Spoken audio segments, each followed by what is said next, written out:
성경 말씀 빌립보서 4장 12절 다 찾으셨어요? 네. 우리 함께 봉독합시다. 시작. 내가 비천에 처할 줄도 알고 풍부에 처할 줄도 알아. 모든 일에 배부르며 배고픔과 풍부와 궁핍배로 일체의 비결을 배웠노라. 아멘.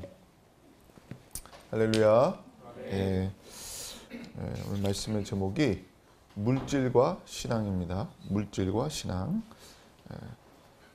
지난주에 참 안타까운 소식이 있었어요. 여러분 뉴스 보셨는지 모르겠지만은 30대 가장과 그리고 아내 그리고 두 아이들은 뭐 2살, 4살 이렇게 된다는데 일가족 4명이 생활고를 비관해서 자살했다라는 뉴스가 있었습니다. 차 안에서 이제 죽은 채로 발견이 됐는데 언론 보도를 보니까 빚이 7천만 원 정도 있다 그래요. 근데 보니까 뭐 사채도 좀 쓴 것 같고 또 일부 하여튼 복잡해요. 근데 너무너무 제가 그 뉴스를 보면서 정말 얼마나 코너에 몰렸으면 저런 선택을 했을까 이런 생각도 들고 여러분 과거에 어느 모 방송사에서 어떤 다큐멘터리 나온 걸 봤는데 어느 남자가 빚이 2억인가 3억인가 이렇게 되는데 2년인가 3년 동안 더 될 수도 있을 거예요. 아마 제가 기억이 잘 안 나는데 하여튼 몇 년간 이 남자가 하루에 3잡 4잡을 뛰면서 뭐 밤에는 뭐예요 그 대리운전하고 뭐 무슨 또 목욕탕 청소하고 뭐 하루에 한때 4탕을 뛰어. 그래가지고 2년인가 3년 만에 몇 억을 갚는 걸 봤어요. 그래서 마지막에 그걸 딱 갚으면서 눈물을 막 엄청나게 흘리더라고. 막 통곡하듯이. 그러니까 참 대단한 것 같아요. 그 어마어마한 빚을 보통 보면 파산 신고하고 이렇게 할 텐데 그게 아니라 끝까지 어떻게 뭐 해가지고 다 갚아내는. 그래서 제가 그 사람 보면서 야, 저 사람의 멘탈은 정말 대단하다 라는 생각을 했고 요즘 파산 신고도 많고 또 뭐 회생 절차 받는 거 있잖아요. 왜 그런 거 많이 하는데 그래서 7천만 원 정도면은 어떻게 도움을 받으면은 어떻게 극복이 되지 않았을까 싶기도 한데 왜 그렇게 소중한 아이들까지 데리고 극단적인 선택을 했을까? 사실 빚이라고 하는 것이 사람의 정신을 피폐하게 만듭니다. 빚의 압박이라는 게 대단하죠. 그리고 이 세상에 돈 때문에 벌어지는 비극이 굉장히 많습니다. 저는 미국에 이제 살아봤으니까 미국은 일찍이 파산 제도가 굉장히 있어서 한 개인이 굉장히 자기 감당할 수 없는 빚에 몰리게 되면 그거를 이제 털어낼 수 있는 기회를 줘요. 한 번인가 2번인가 정도. 그래서 뭐 챕터 뭐 11, 13 해가지고 그 조항이 있습니다. 그래서 한동안 신용을 잃어버릴 각오를 해야 돼요. 신용이 망가지는 단점이 있지만 그걸 감수하고 내가 일단은 감당을 못하니까 국가에다가 요청을 하면 국가에서 그 빚을 다 면제해줘요. 그래서 그 사람이 다시 이제 사회에서 재기할 수 있도록 그렇게 해주는데 우리나라도 이제 그런 제도가 일부 있는 것으로 저는 알고 있는데 왜 아이들까지 이렇게 데리고 그렇게 자살했는가? 오죽 괴로우면 그랬을까 싶지만 제가 인터넷에 보서 여론들을 보니까 그 많은 사람들이 다양한 반응을 보이더라고요. 굉장히 뭐랄까 그 비판을 많이 하는 사람도 있어요. 왜 멀쩡한 애들까지 죽이냐. 그건 살인이다. 이러는 비난도 많이 하고. 자살할 용기가 있으면 살아야지. 자살의 반대말이 살자 아닙니까? 근데 그 정도 용기 있으면 살면 되지. 왜 그러느냐. 또 한편으로는 함부로 얘기하지 말자. 그 개인은 얼마나 고통스러웠으면 그랬겠냐. 이런 말도 하는데 어쨌든 간에 절대로 하나님 앞에서 자살은 용인될 수 없습니다. 가장 극심한 고통에 처한 욥도 성경에 하나님께서 욥기서를 우리에게 남겨주신 이유는 욥을 봐라. 욥은 누구보다 정말 죽고 싶은 마음이 생길 만한 그런 사람이죠. 그럼에도 불구하고 욥은 자살을 선택하지 않았고 어떠한 어려움도 믿음으로 극복할 수 있다는 우리에게 교훈을 주고 있는 거예요. 그래서 너는 어디까지 나를 긍정할 수 있느냐? 하나님 우리에게 묻고 계십니다. 너는 어디까지 나를 믿을 수 있느냐? 하나님 우리에게 물으신다는 거예요. 그래서 우리의 삶에 정말 매 순간 환경 속에서 어려움과 고난과 시련이 닥칠지라도 정말 주님을 바라보고 이겨낼 수 있도록 기도를 해야 됩니다. 인생이란 게 정말 내일을 알 수 없어요. 그래서 잘 나가다가도 한순간 발을 헛디디면 낭떠러지로 떨어지는 경우가 있어요. 인생의 어려움이라는 것이 꼭 가난한 사람에게만 닥치지 않아요. 아주 극빈층뿐만 아니라 중산층도 갑자기 한꺼번에 무너지고 잘 나가던 부유한 사람도 한순간에 가는 수도 있습니다. 평생 모은 재산을 믿었던 지인한테 사기를 당하는 케이스도 저는 봤고요. 또 심심치 않게 우리는 뉴스를 통해서 보게 되잖아요. 개그맨 그 전유성 씨가 믿었던 지인한테 어마어마한 돈을 사기당했다. 이런 얘기도 언론에서 보기도 하고, 또 보증 잘못 써서 쫄딱 망한 케이스도 있습니다. 아주 건실하게 자기 재산 다 갖고 있었는데 아는 사람 보증 잘못 썼다가 완전히 망가지는. 제가 엊그제 들었어요. 우리 중국에 계신 어느 분이 그 아는 사람의 보증을 써서 굉장히 어려움을 겪고 있다, 이런 제가 소식을 듣고 굉장히 안타까웠는데, 사실 성경은 우리에게 절대 보증 쓰지 말라고 가르치고 있어요. 그래서 여러분이 성경만 제대로, 성경 말씀대로, 근데 우리가 살다 보면 참 이게 애매하게 엮이는데, 무슨 일이 있어도 보증은 쓰지 말아야 돼요. 그거는 보증 쓸 게 아니에요. 여기 보면은 잠언서 11장 15절에 나와 있죠. 타인을 위하여 보증이 되는 자는 손해를 당하게 돼 있다. 그러나 보증이 되기를 싫어하는 자는 평안하니라. 제정신으로 평안하게 살고 싶으면 절대 보증 쓰지 말라는 얘기예요. 두 번째, 잠언서 6장에 1장 4절에 1절로부터 4절에 내 아들아, 내가 만일 이웃을 위하여 담보하며 타인을 위하여 보증하였으면 내 입의 말로 내가 얽혔으며, 너가 엮이게 됐다 이거야. 내 입의 말로 인하여 잡히게 되었느니라. 그러면서 내 아들아, 네가 내 이웃의 손에 빠졌은즉 이같이 하라. 이렇게 해라 이겁니다. 행동 지침을 얘기해 주는 거예요. 너는 곧 가서 겸손히 내 이웃에게 간구하여 스스로 구원하되 내 눈으로 잠들게 하지 말며 눈꺼풀로 감기게 하지 말고. 이렇게 돼 있어요. 이게 뭐냐?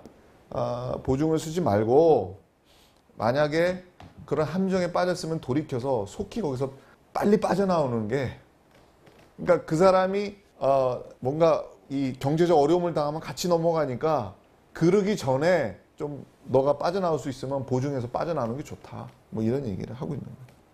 근데 우리가 살다 보면 사람이란 게 관계로 엮이고 이러잖아요. 그러니까 우리 크리스찬들은 물질로 인하여 시험 들지 않게 기도해야 됩니다. 여러분 물질로 인하여 시험 들지 마세요. 특히 교회 안에서는, 우리가 교회 안에서는 구제하는, 예를 들어서 누군가를 내가 도와줄 수 있는 여건이 돼서 누군가를 도와줄 수는 있겠지. 근데 그게 아니라 뭔가 이권이라든가 사적 거래라든지 사업이라든지 이런 돈 문제로 만약에 성도들끼리, 믿는 사람들끼리 만약에 이렇게 엮이게 되면 나중에 보면 결과가 좋지 않는 경우가 대부분이에요. 왜냐하면 좋을 때는 좋은데 만약에 그게 잘못되게 되면은 은혜가 떨어지고 신앙적으로도 문제가 생길 수가 있습니다. 그래서 여러분이 교회 안에서는 돈의 논리가 작용하지 않도록 해야 됩니다. 자, 성경에 보면 돈의 쓰임새에 대해서 우리 창세기부터 내용이 등장을 해요. 아마도 아담 이후에 많은 사람들이 이제 부족을 이루고 살고 사회를 이루고 살고 이렇게 살면서 재화의 통용이라는 거, 화폐의 통용이라는 게 이제 자연스러워졌을 겁니다. 처음에는 돈을 이렇게 딱 우리나라 무슨 조폐공사에 찍듯이 그렇게 하겠어요? 처음에는 옛날 과거의 고대 시절에는 다 물물 교환이 사실 우선적이었을 거예요. 식료품이라든지 먹는 거라든지 생활 필수품이라든지 이런 거, 그런 걸로 막 교환하면서 거래가 이루어지고, 그러면서 이제 금, 은, 동 같은 그런 것들이 이제 화폐로서 기능을 했다는 거죠. 창세기 13장 2절에 보면, 창세기 13장 2절에 아브라함에게 가축과 은과 금이 풍부하였더라 그랬어요. 아브라함은 물질적으로 여러 가지로, 그러니까 가축만으로 부유한 게 아니라, 물론 그도 부족을 이루고 살았잖아요. 대가족을 이루고 옮겨다니면서 천막 치며 살았잖아요. 그런데 그도 재화의 가치, 즉 충분한 어떤 물질적인 것들을 쥐고 살았다는 거예요. 그러니까 아브라함이 가난해가지고 막 어디서 막 뭘 해야 돼 이게 아니라 아브라함은 자기의 부족을 챙길 만큼의 왜냐하면 그 당시에 뭐가 있겠어요? 뭐 특별히 뭐 사치부릴 일이 뭐가 있겠어요? 유목민 생활이라는 게 뭐가 있어요? 광야에. 이들은 생존을 위해서 재산을 축적하고 있는 거지. 그래서 아브라함도 가축과 은과 금이 풍부하였더라. 이런 기록이 있습니다.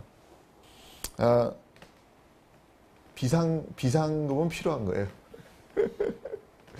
제가 예전에 굉장히 오래된 얘기인데 일본에 내가 배낭여행 갔더니 혼자 갔었거든. 그래가지고 갔는데 내가 마지막 날에 동계산을 잘못해가지고 길에서 벤치 위에서 한번 잔 적이 있어요. 하루 숙박비가 없어가지고. 그래서 막 길에 그 추운 막 겨울에 누워서 이러고 자는데 일본 경찰이 와서 노숙자인 줄 알고 깨우더라고. 그때 그런 좀 에피소드가 있는데 그때 야 이거 동계산 잘해야 되겠구나. 여윳돈이 있어야 되겠구나 이런 생각을 했었어요. 어쨌든 아브라함은 가축과 은과 금이 풍부하였다. 이렇게 기록이 있고요. 또 성경의 선진들은 돈을 다양한 어떠한 그 삶의 현장에서 목적으로 사용했다. 그래서 창세기 23장 9절에 우리 다 함께 읽읍시다. 시작. 그가 그의 밭머리에 있는 그의 막벨라 굴을 내게 주도록 하되 충분한 대가를 받고 그 굴을 내게 주어 당신들 중에서 매장할 소유지가 되게 하기를 원하노라 하매. 이게 뭐냐면 아브라함이 은 400세겔이라고 하는 아주 막대한 비용을 주고 땅을 샀어요. 그 무슨 땅이냐면은 아브라함이 가족 묘를 쓰려고 매장 그 묘를 갖다가 이제 산 겁니다. 어마어마한 사실 그 당시에 큰 돈이거든요. 은 400세겔이라는 게. 그 돈을 주고 사고 자기도 거기 묻히고 자기 아내 사라도 묻히고 그다음에 이삭 묻히고 리브가 묻히고 레아까지 이제 후손들이 다 거기에 묻혔어요. 그러니까 막벨라라는 지역에 굴을 사가지고 거기다 이제 매장지로 삼았다. 그래서 당시에 사회생활의 기본이 되는 부동산도 돈으로 구입하는 그런 경제활동을 했다는 거죠. 그건 지금과 뭐 다를 바가 없었다는 겁니다. 자, 신명기 볼까요? 자, 읽겠습니다. 시작. 너희는 돈으로 그들에게서 양식을 사서 먹고 돈으로 그들에게서 물을 사서 마시라. 아멘.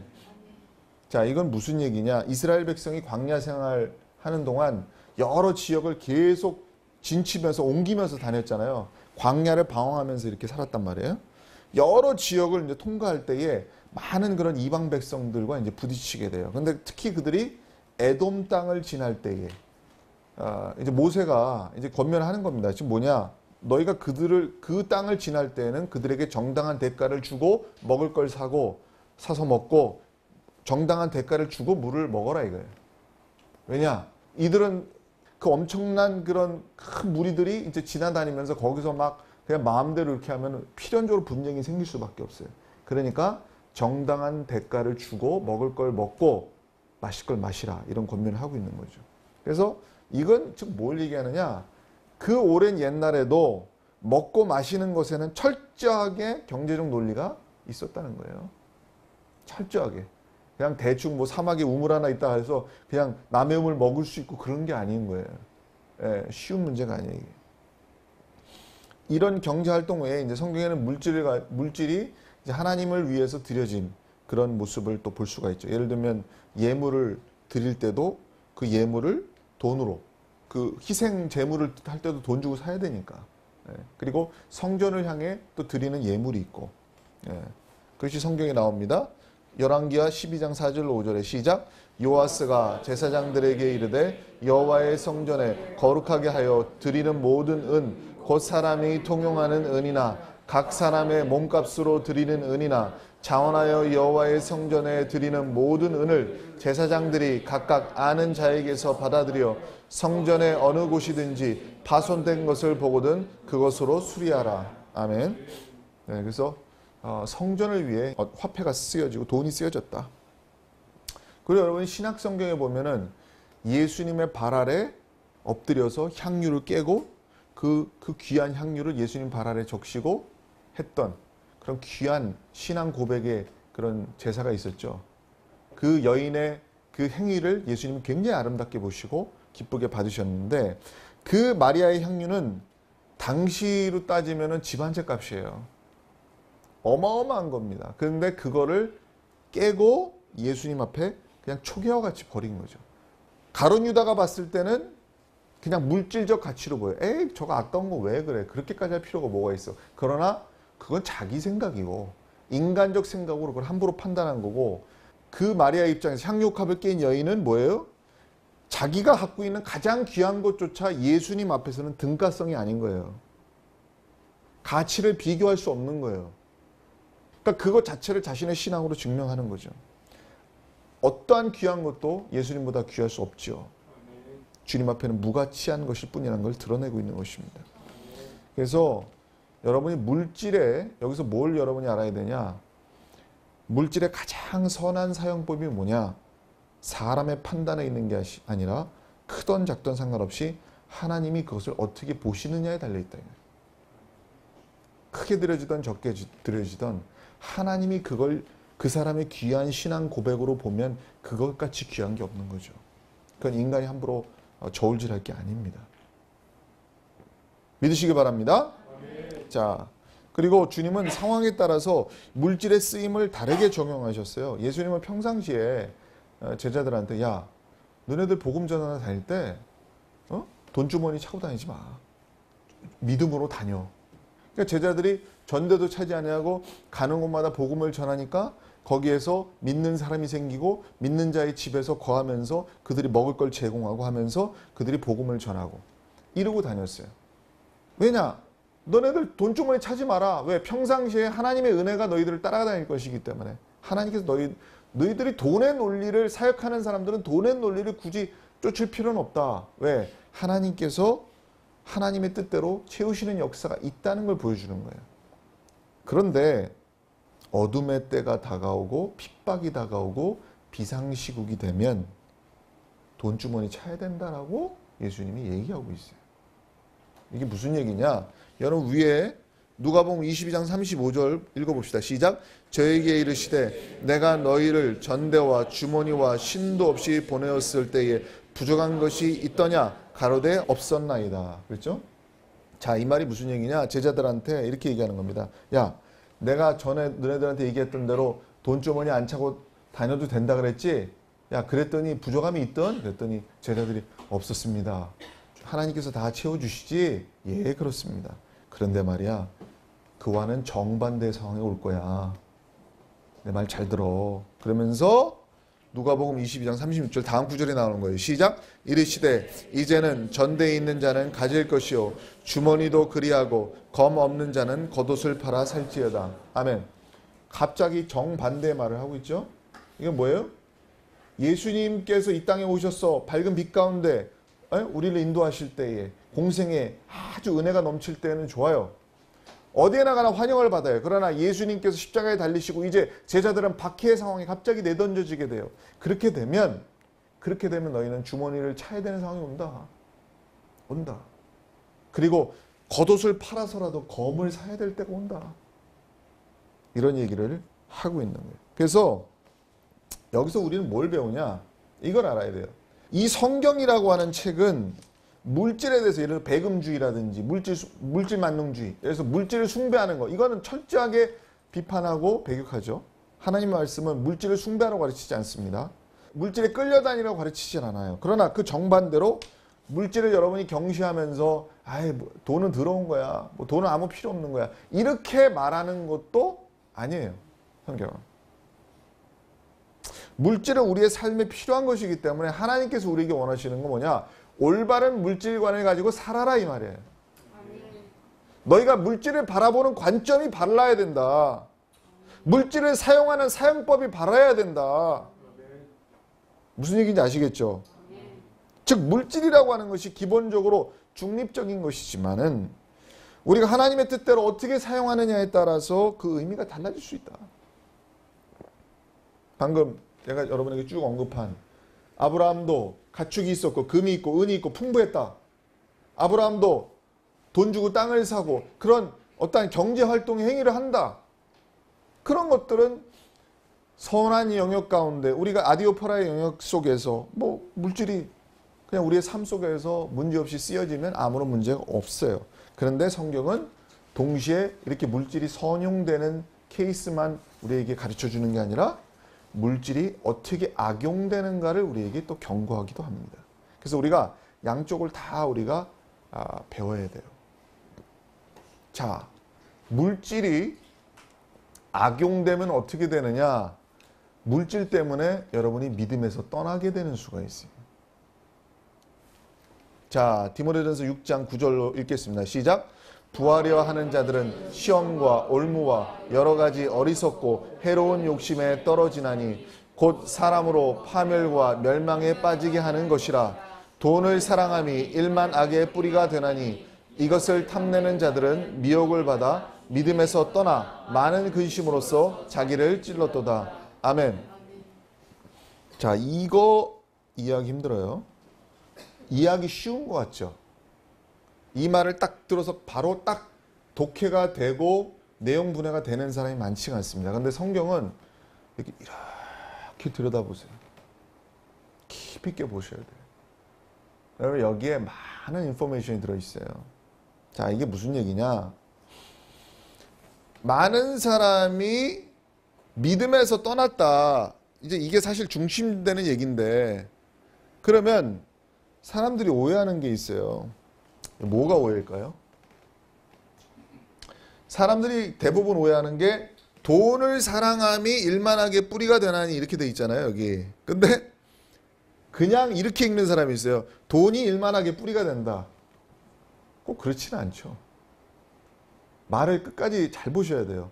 돈을 사랑함이 일만하게 뿌리가 되는 겁니다. 돈이 일만하게 뿌리라는 게 아니에요. 돈을 사랑함이 일만하게 뿌리가 되는데, 여기서 보면 왜 그런 현상이 나타나느냐? 그 돈이 사람을 어떤 경우에 탐내는 사람으로 만들 수 있고, 탐욕적으로 만들고, 그 다음에 미혹해 할 수도 있고, 또 하나 믿음에서 떠나게 만들기도 하고, 또 하나 많은 근심이 이걸로 인해서 또 생긴다.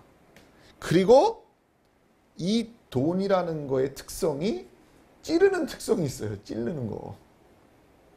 그래서 사람을 괴롭게 만들어.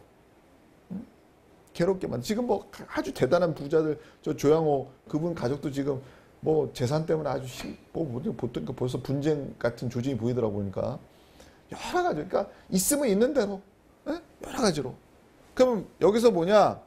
부하려 하는 자들은 해로운 욕심에 떨어지나, 이렇게 읽으면 안 돼요. 이거를, 말씀을 여러분 잘 보셔야 돼요. 잘 보셔야 됩니다. 부하려 하는 자들만 그렇게 떨어집니까? 욕망에 떨어지면 안 그래요. 안 그렇습니다. 네. 가난한 사람도 돈을 쫓아가요. 부한 사람도 돈을 쫓아갑니다.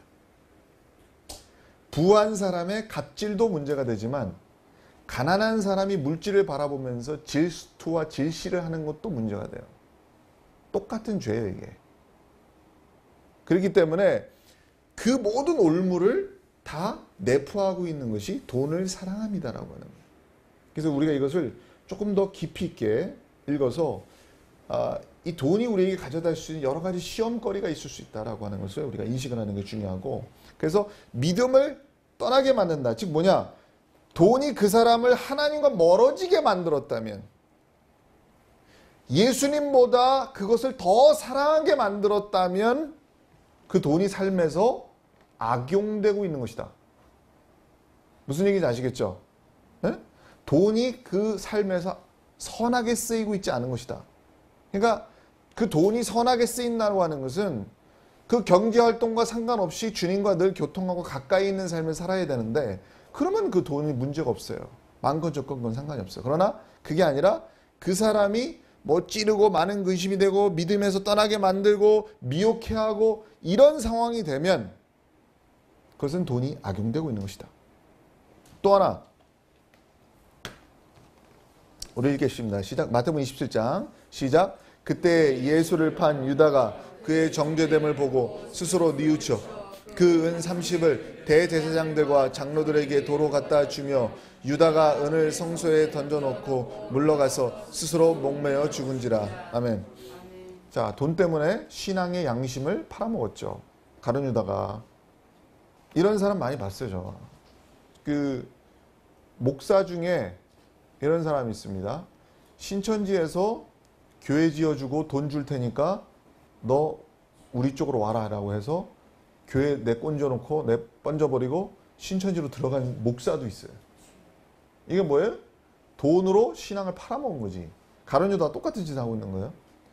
또 이런 사람 봤어요? 그냥 믿는지 안 믿는지 그냥 교회 한 몇 년 다니다가 통일교에서 합동결혼식 많이 하잖아요. 그러니까 결혼하려고 통일교 입교하는 사람들이 있어. 그러면 통일교 입교하면서 그 전체적으로 합동결혼식 하면서 거기에 문선명하고 영혼결혼 같은 거 해요. 그 의식이 있어. 그럼 뭐 그냥 지옥 가는 거지. 자기 신앙의 양심을 그렇게 팔아먹는 거예요.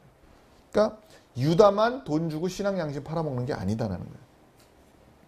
또 하나 여러분이 사도행전 5장 1절로 5절에 보면은 그 아나니아와 삽비라 이 내용이 스토리거든요. 이게 이 사람이 성령을 속이고 자기가 원래 하나님께 드리려고 약정했던 그 돈 중에 일부를 자기가 쓱 빼놓고 사도 앞에 갖다 놓으면서 사람들 앞에는 굉장히 자기가 뭔가 그 인정받으려고 하는 행위를 했을 때 하나님께서 그걸 가증히 보시고 이 두 사람을 쳐가지고 이 두 사람이 즉사했어요. 그렇게 죽었어요. 그래서 성령을 속이는 행위도 물질로서 인해서 그것이 쓰여질 수 있다. 그 다음에 사도행전 8장 18절로 20절 읽겠습니다. 시작. 시몬이 사도들의 안수로 성령 받는 것을 보고 돈을 들여 이르되 이 권능을 내게도 주어 누구든지 내가 안수하는 사람은 성령을 받게 하여 주소서 하니 베드로가 이르되 내가 하나님의 선물을 돈 주고 살 줄로 생각하였으니 내 은과 내가 함께 망할지어다. 아멘. 이게 무서운 얘기인데 이게 뭐냐? 하나님의 가치를 돈의 가치와 등가로 여기는 하나님의 선물인 은사를 지금 시몬이 돈 주고 살려고 하잖아요. 베드로가 막 이적을 행하고 막 이러니까 가서 야 당신의 능력 내가 좀 돈 좀 줄 테니까 이거 나한테 좀 달라. 하나님의 은사와 성령을 돈 주고 살려고 하니까 베드로가 저주하는 거죠. 그러니까 여기서 하나님의 성령을 돈 주고 살려고 했던 사람이 누구예요? 시몬이에요. 그래서 영어로 성직 매매를 시몬이라 그래요. 시몬이. 근데 오늘날 보면 성직 매매 옛날 이런 형태는 아니더라도 이상하게 흘러가는 그런 교회들도 많죠. 보니까 한 번에 장로 직분을 갖다가 막 몇십 명씩 주면서 그 사람한테 한 사람한테 1억씩 걷는. 그런 교회 있다니까. 그게 다 하나님 앞에 올바르지 못한 거예요. 물론 교회에 충성한 사람이 누구보다 헌신적이고 충성한 사람이 그 교회 직분자가 되는 건 맞지만 그러나 너는 무조건 너 이거 받으려면 무조건 얼마 내야 돼. 이거는 말도 안 되는 짓거리를 한다는 거죠. 그거는 하나님의 뜻이 결코 아니죠. 그래서 우리가 이거를 잘 분별을 해야 돼요. 절대 하나님의 우리가 영적인 거 하나님께서 주시는 그 은혜들은 돈으로 살 수 있는 것들이 아니다라는 것을 아셔야 됩니다. 또 하나 물질이 잘못 악용되는 경우가 있습니다. 시편 15편 5절 봅시다. 시작. 이자를 받으려고 돈을 꾸어주지 아니하며 뇌물을 받고 무지한 자를 해하지 아니하는 자이니 이런 일을 행하는 자는 영원히 흔들리지 아니하리라. 이게 무슨 얘기냐?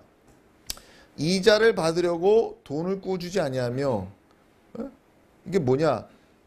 누군가 돈을 꾼다는 건 굉장히 어려운 상황에 처했다는 거 아니에요? 근데 그 어려운 상황에 처한 사람을 저 사람 어려우니까 굉장히 지금 돈이 급할 거야. 그러니까 내가 저 사람한테 돈을 꿔줘서 내가 아주 고리로 내가 이자를 뜯어먹으려고 뭔가 그런 마음을 가지고 가뜩이나 어려운 사람을 더 괴롭히려고 하는 마음으로 돈을 만약에 쓴다면 그거는 올바르지 않다는 얘기지. 그리고 뇌물을 받고 무지한 자를 해하는 자가 있다면 그것도 올바르지 않다. 뇌물을 받고 무지한 자를 해하는, 예를 들면 죄가 없는데 그 사람을 갖다가 막 억울하게 막 가둔다든지 이런 식으로 하면 이게 문제가 되는 거지. 오늘날 정치권에 그런 일들이 비일비재하잖아요. 정말 죄 없는 사람을 갖다가 정치적으로 막 억울하게 가둬놓고 나중에 거기서 막 한 자리 주고 막 정부에서 막 이러잖아요. 이런 것들이 다 비슷한 짓인데 이런 것이 다 돈을 악용하는 것이다. 불의하게 사용하는 것이다. 근데 잠언서 21장 14절에 우리 읽겠습니다. 시작. 은밀한 선물은 노를 쉬게 하고 품의 뇌물은 맹렬한 분을 그치게 하느니라. 이게 무슨 얘기예요? 이게 무슨 얘기예요? 네. 이것은 상황에 따라서 어떤 사람에게 물질을 베푸는 행위 자체가 그 사람의 마음을 녹일 수 있고 그 사람의 마음을 부드럽게 할 수 있고, 그리고 여기 보면 뇌물을, 품의 뇌물은 맹렬한 분을 그치게 하는, 이거는 돈을 악용하는 케이스가 아니라 돈의 지혜로운 사용은 이러한 결과를 가져올 수도 있다라고 얘기하는 거예요. 이거는 선과 악을 떠나서 중립적인 개념에서 성경에서 얘기하고 있는 겁니다. 자, 여기서부터 이제 중요한데, 여기에 이제 예수님이, 이거 예수님 말씀이에요. 예수님께서 우리에게 원하시는 물질관이 여기 다 나와 있어요. 이걸 잘 읽고 여러분이 숙지를 하시면, 아, 예수님은 돈에 대해서 이런 식으로 우리에게 생각하라고 말씀하시는 거구나. 그러니까 기본 어떤 틀이 이제 잡히게 돼요. 자, 제가 한번 읽어나갈 테니까 한번 보세요. 마태복음 6장 19절로 너희를 위하여 보물을 땅에 쌓아두지 말라. 거기는 좀과 동록이 해하며 도적이 구멍을 뚫고 도적질하느니라. 오직 너희를 위하여 보물을 하늘에 쌓아두라. 거기는 좀이나 동록이 해하지 못하며 도적이 구멍을 뚫지도 못하고 도둑질도 못하느니라. 내 보물이 있는 그곳에는 내 마음도 있느니라.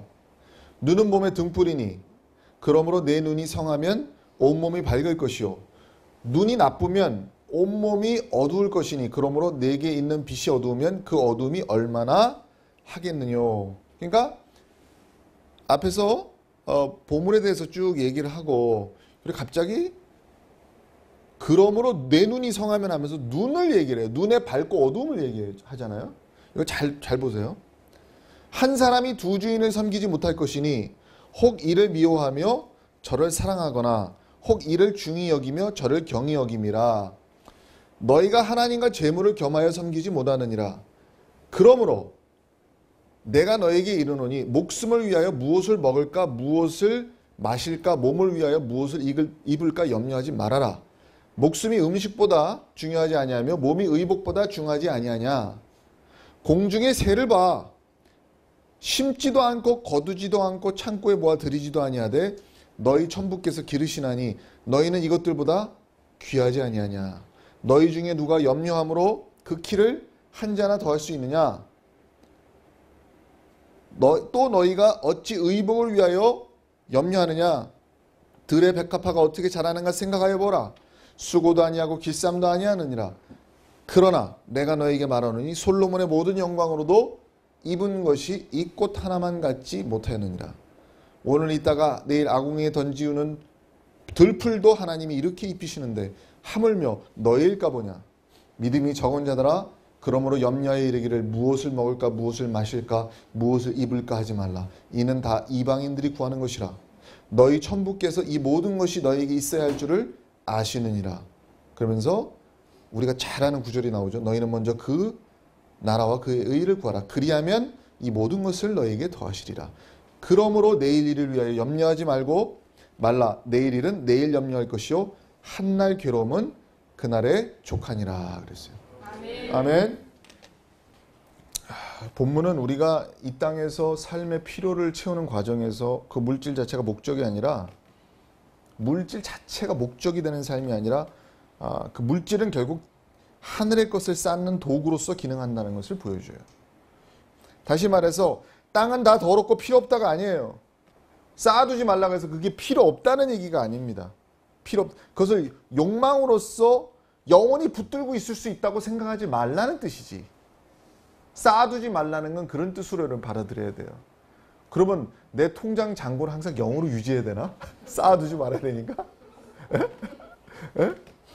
그래야 되는 건가? 그게 아니고 아브라함도 그랬잖아요. 자기가 금과 은과 그 가축이 풍부하였더라 이렇게 얘기를 했는데, 이건 통장 잔고 0으로 만들라는 얘기가 아니에요. 예, 그게 아니라 영원하지 않지 않느냐. 그거는 누군가 도적질할 수 있고 언젠간 썩고 부패하고 언젠가는 소멸되고 사그라진다. 너 손에서 놓여진다. 이렇게 잡고 있어도 너 손에서 언젠간 놔야 돼. 그러니까 영원한 건 없으니까 거기에 집착하지 마, 이 얘기지. 예. 그러면 그 모든 땅의 것이 결국 향해야 될 목적이 뭐냐? 오늘 말씀의 중심이 딱 가르쳐 주는 거예요. 너희는 먼저 그 나라와 그 의를 구하라. 그리하면 이 모든 것을 너에게 주시라. 먼저와 나중을 구별하는 거예요. 그래서 우리가 하나님이 원하시는 건 뭐냐? 우리가 인생 순위에 있어서 먼저를 구분할 줄 알아야 돼요. 우리는 하나님이 먼저입니다. 예수님이 먼저입니다. 그리고 하나님과 나 사이의 관계에서 올바른 것이 무엇인가를 깨닫고 인식하는 전제 하에서 우리가 먹고 마시고 잠자고 싸고 하는 거지. 그 순서가 먼저가 분명하지 않은 상태에서 나머지 우리가 먹고 마시고 시집가고 장가가고 하는 것이 먼저가 없는 상태에서 이루어지면 그거는 노아의 때와 같이 먹고 마시고 시집가고 장가가고 하다가 결국은 멸망으로 갈 수밖에 없는 거예요. 우리는 하나님이 먼저가 돼야 된다는 것을 기억하시길 바랍니다. 언젠가 다 이 세상의 것들은 좀 먹고 늙고 병들고 소멸되고 다 썩게 돼 있어요. 그런데 여기 보면 그 전에 하나만 더 해봅시다. 자, 그 전에 아까 중요한 게 있었는데 들의 백합화가 어떻게 자라는가 생각하여 보라. 수고도 아니하고 길쌈도 아니하니라. 그러면서 그러나 내가 너에게 말하노니 솔로몬의 영광으로도 입은 것이 이 꽃 하나만 같지 못하느니라. 저는 이 말씀 보면서 무릎을 쳤어요. 여러분 이 말 잘 보시면요. 정말 주옥 같은 얘기입니다. 무슨 얘기냐면 들의 백합화가 어떻게 자라는가 봐라. 여러분 꽃 한 송이 보셨죠? 얼마나 아름다워요. 그 꽃이 만개할 때 얼마나 아름답습니까? 여러분 지금 녹음이 막 지고 있잖아요. 이파리 하나 딱 띄워가지고 이렇게 햇빛에 이렇게 한번 비춰보세요. 그 이파리에 그 숨겨진 그 생명의 광합성에 그걸 하기 위한 잎 자체에 대한 그 패턴이 얼마나 기가 막힌지. 이 자연의, 그러니까 하나님의 경이로움, 그러니까 우리가 인간의 과학으로도 풀 한 폭이 못 만들고 잡초 하나의 그 이파리 하나를 못 만들어요. 그 엄청난 자연의 경이로움이, 여러분 여기 롯데 아쿠아리움 한번 가보세요. 거기에 아주 그 수족관에 담긴 그 총천연색 칼라를 자랑하는 그 물고기의 색감을 보세요. 그 비늘에 너무너무 아름답죠. 파랗고 빨갛고 노랗고 정말 인간이 페인트로도 그렇게 붓으로도 그릴 수 없을 정도로 오묘한 그런 아름다운 모습들을 여러분 보시라고. 여러분 앵무새 같은 화려한 색감을 가진 앵무새 보세요. 얼마나 아름다운가. 넋이 나갈 정도로 쳐다보게 되잖아요. 그 자연의 경이로움을 얘기하면서 솔로몬의 모든 영광으로도 이 말에 저는 압도되는 거예요. 솔로몬이 누굽니까? 엄청난 사람이에요. 전무후무한 부와 영광을 누렸던 사람입니다. 그 사람이 누렸던 영광으로도 입은 것이 솔로몬이 그 아무리 어마어마한 치장을 하고 꾸미고 해도 이 꽃 하나만 갖지 못했다. 제가 패션에 대해서 관심 없는 것 같지만 있어요. 왜냐하면 예술적인 그런 취미가 있어서 색을 볼 줄 알고 그림을 볼 줄 아니까 자연히 옷의 색감 같은 것도 보게 되죠. 근데 인간이 만들어 놓은 패션은 청바지가 나팔이 됐다가 스키니가 됐다가 배기가 됐다가 부츠컷이 됐다 이랬다 해도 다 여러분 돌고 도는 것이고 한 2, 3년 지나 보세요. 다 촌스럽고 야 내가 저런 거 입고 다녔나 싶지. 한 5년만 지나봐. 아이고 촌스러워. 여러분 옷 정리할 때 꺼내기도 싫어. 그렇게 되게 돼 있어요. 솔로몬의 입은 영광이요. 여러분 하나님께서 만드신 자연이 질리는 거 보셨어요? 여러분 가을에 아름다운 단풍을 보세요. 질립니까? 하나님께서 만드신 모든 이 세상 만물은요 질리지 않습니다. 자연은 질리는 대상이 아니에요. 그러나 인간이 만들고 치장하고 추구하는 모든 것들은 다 보면 허무하고 서글프고 다 그런 거예요. 그러니 우리가 왜 솔로몬의 영광을 들꽃에 비유했는가? 이거를 좀 잘 알아야 된다. 근데 자, 다시 돌아가서 디모데전서 6장 17절에 한번 읽어봅시다. 시작. 내가 이 세대의 부한 자들을 명하여 마음을 높이지 말고 정함이 없는 재물에 소망을 두지 말고 오직 우리에게 모든 것을 후히 주사 누리게 하시는 하나님께 두며 그랬어요. 여기서 정함이 없는 재물이라는 것은 영원하지 못한 재물에 소망을 두지 말라 이게. 근데 그 소망이 정함이 없는 재물에 소망을 두지 말라 그러는데 다들 뭔가 위를 바라보고 있잖아요. 뭔가 그렇잖아요. 뭔가 좀 더 잘 살기를 바라보고 뭐 강남 뭐 이러고 다 이렇게 바라보고 있지만은 그러면 여기서 부한 자들에게 명하여 마음을 높이지 말고 뭔가 부유한 사람에게 마음을 높이지 말라. 근데 과연 그것만이 문제일까? 아니다. 에? 아니다는 거죠. 아까 말씀드렸지만 교만도 문제지만 질투와 질시도 똑같은 문제예요. 똑같은 부작용이에요. 그래서 우리가 뭘 배워야 되느냐? 신앙인들은 우리가 부요함에 처하거나 빈궁함에 처하거나 상관없이 일체의 비결을 배워야 돼요. 우리가 그 물질이라고 하는 것이 올무가 되지 않고 그 물질관으로부터 우리가 뭔가 물질의 구속으로부터 자유함을 얻으려면 일체의 비결을 배워야 된다고. 그게 성경에 우리 가르쳐 주는 거예요. 여기에 비밀이 있는 거예요. 우리 함께 읽어봅시다. 빌립보서 4장 12절에 시작. 내가 비천에 처할 줄도 알고 풍부에 처할 줄도 알아. 모든 일에 배부르며 배고픔과 풍부와 궁핍에도 일체의 비결을 배웠노라. 아멘. 자, 이게 무슨 얘기예요? 벌써 똑똑한 사람들은 벌써 영적으로 샤프한 사람들은 이 문장이 확 독해가 돼요. 뭔 얘기인 줄 알아. 아까 왜 제가 디모데전서와 왜 이거를 빗대어 여러분에게 교차시키면서 설명해 주는 줄 알 거예요. 정함이 없는 재물에 소망을 두는 게 부한 자들만의 문제는 아니죠. 아까 맥락 속에서 그렇게 얘기가 됐을 뿐이지. 모든 인생이 돈 때문에 비굴해지고 돈을 쳐다보고 있어요. 갑질이 문제라고요? 갑질만 문제가 아니에요. 을질도 문제지. 왜? 갑은 교만해서 문제다? 을은 질투와 질시하기 때문에 문제가 돼. 거기서 또 죄가 발생해. 그럼 이게 뭐냐? 여기서 일체의 비결을 배웠노라. 이 말은 바울이 할 수 있었던 건 뭐예요? 문제의 본질은 같다 이겁니다. 풍부에 처하거나 궁핍에 처해도 문제의 본질은 같다 이거예요. 둘 다 하나님의 나라와 의의가 확고하다면 우리는 주 안에서 풍성한 은혜를 누리게 돼 있어요. 풍부할 때도 궁핍할 때도 매 한 가지로 생각할 수 있어요? 풍부와 궁핍이 여러분의 신앙에 영향을 주지 않는 세계. 풍부와 궁핍이 여러분의 신앙을 흔들리지 않게 하는 차원. 아주 고차원이죠. 오직 하나님만 바라보고 사는 사람의 경지입니다. 깨달으시길 바랍니다. 이런 사람이 구약에 한 명 있었죠. 누구예요? 하박국이에요. 이 말을 다 이해하고 여러분 이 말을 보면 이게 이런 소리구나 알게 돼요. 바울이 나는 일체의 비결을 배웠다. 풍부함에 처하건 궁핍함에 처하건 비천함에 처하건 부요함에 처하건 나는 매 한 가지다. 요동이 없다. 그거 본질이 아니야 나는. 난 원래 그거 바라보고 사는 사람 아니었으니까. 나는 그게 본질이 아니야라고 얘기하는 거. 그러면 하박국은 뭐라고 얘기하느냐 한번 보자고. 하박국 3장 17절부터 읽겠습니다. 시작.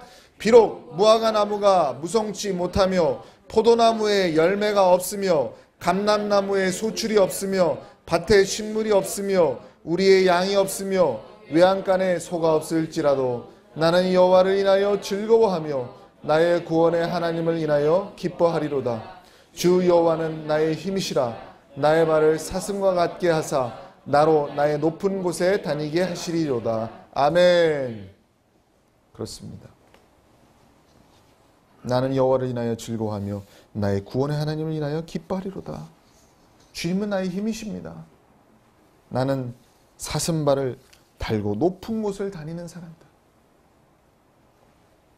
아까 예수님의 말씀 속에서 우리가 놓치지 말아야 될 게 있어서 제가 그 부분을 한번 다시 짚고 넘어가겠습니다. 이게 마지막인데 6장 21절에 내 보물이 있는 곳에 그곳에는 내 마음도 있다.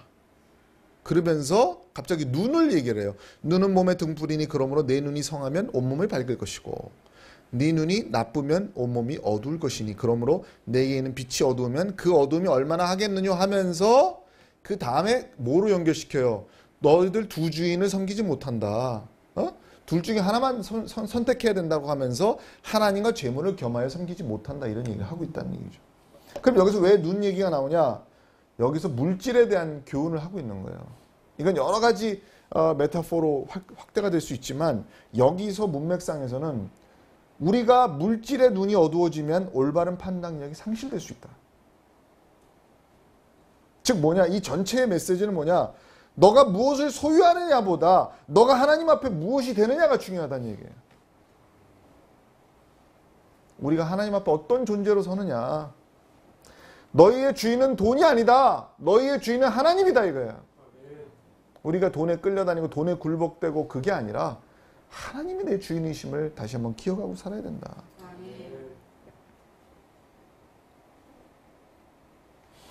저는 여러분의 삶과 소유가 주님을 위해서 잘 쓰여지기를 바랍니다.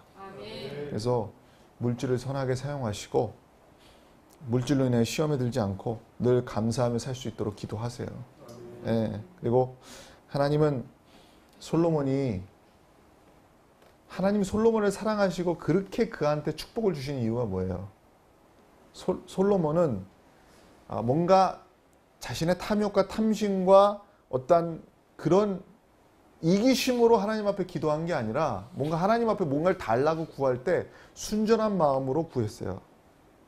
공의로운 기도를 했단 말이에요. 뭐냐? 하나님, 제가 왕이 되면 제가 백성들을 잘 치리할 수 있게 나한테 판단할 수 있는 지혜를 주십시오라고 구했을 때 하나님께서 그에게 지혜를 줬거든요. 지혜를 주면서 하나님은 솔로몬의 간구가 하나님의 마음에 맞았다 그랬어요. 그러니까 우리도 하나님 앞에 여러분이 진로를 위해서 구할 수도 있고 정말 뭔가 급하게 뭔가 물질이 필요해서 물질을 구할 수도 있어요. 여러분이. 그런 기도를 할 때 하나님 앞에 정말 그 겸허한 마음으로 하나님 앞에 자신의 인생을 의탁하는 기도를 드려야 돼요. 하나님, 제가 정말 주님 뜻대로 살기를 원합니다. 내 모든 방향의 키는 주께 있나이다. 주여 내 인생을 책임져 주시고 주의 선한 뜻대로 나를 인도하여 주옵소서 라고 하면서 하나님 앞에 여러분의 간구를 그러한 마음속에 녹여서 하나님 앞에 드릴 때에 하나님이 여러분의 기도가 하나님의 마음에 맞다면 하나님께서 그 길을 열어주시게 돼 있는 거예요. 그러니까 내 정욕, 내 탐욕, 하나님 쟤는 저렇게 주시는데 왜 나는 저렇게 안 주시나요? 이런 게 아니고 그런 어떤 이기심과 어떤 그런 경쟁심과 이런 게 아니고 내가 하나님의 뜻대로 살기 원하고 하나님의 뜻을 펼치기 원하고 어떤 목적과 포부를 하나님 앞에 선한 의도대로 당당하게 기도한다면 하나님이 여러분의 기도를 들으시게 돼 있다. 마지막으로 이 성경 구절을 여러분 자신의 내 신앙 고백이다 하고 한번 다 읽어보자고요. 자, 시편 83편 12절에 시작. 만군의 여호와여 주께 의지하는 자는 복이 있나이다. 아멘. 여러분이 진짜 의지해야 될 분은 하나님이세요. 사람에게 의지하고 물질에 의지하는 게 아니에요. 우리는 기본적으로 하나님을 의지하는 마음이 있어야 도우시고 인도하시게 돼 있다는 사실을 명심하시기를 주의 이름으로 축원드립니다. 기도하시겠습니다.